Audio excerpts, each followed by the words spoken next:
गर्भ में पलने वाला शिशु माँ की हर भावना को शब्दों से पहले महसूस करता है।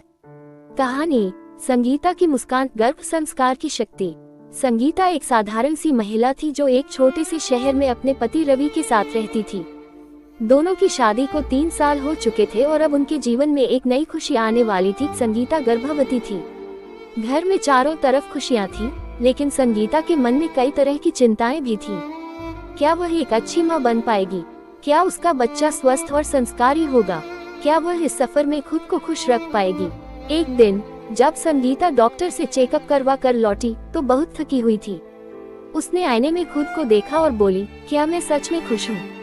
तभी उसकी नजर किताबों के रैक पर रखी एक किताब पर गई, गर्भ संस्कार, एक सुखद माँ बनने की यात्रा।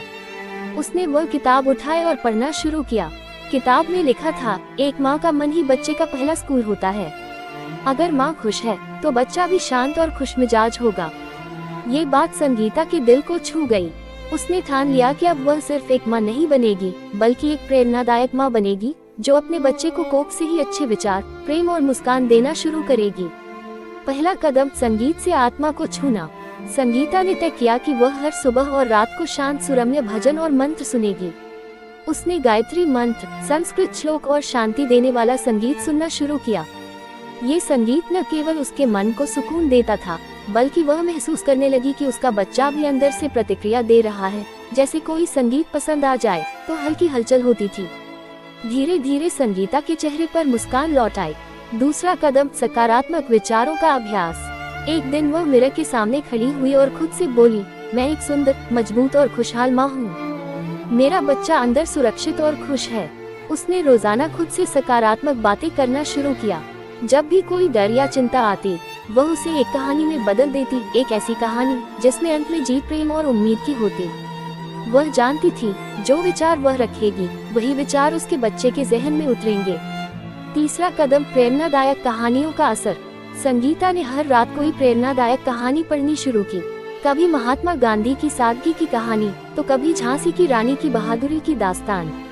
हर कहानी के बाद वह अपने पेट पर हाथ रखकर कहती, बेटा देखो, दुनिया में कितने महान लोग हुए हैं, तुम्हें भी उनसे कुछ सीखना है।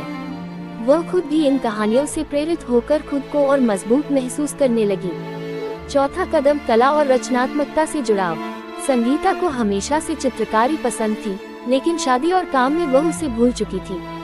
अब उसने फिर से पेंट ब्रश उठाया और रंगों से खेलना शुरू किया। उसने दीवार पर छोटे छोटे चित्र बनाने शुरू किए, सूरज, चांद, फूल, पेड़ और माँ बच्चे की तस्वीरें। ये चित्र उसे अंदर से खुशी देते और वह अपने हर स्ट्रोक में प्रेम भर देती। उसने महसूस किया कि जब वह पेंटिंग करती है, तब उसका बच्चा भी शांत रहता है, जैसे वो भी उस रचनात्मकता को महसूस कर रहा हो। पांचवा कदम, आत्मसंवाद और ध्यान। हर दिन सुबह और शाम संगीता 5 मिनट ध्यान करने लगी। वह आंखें बंद करती, गहरी सांस लेती और अपने बच्चे से बातचीत करती, बेटा आज माँ खुश है क्योंकि आज उसने खुद को थोड़ा और जाना है।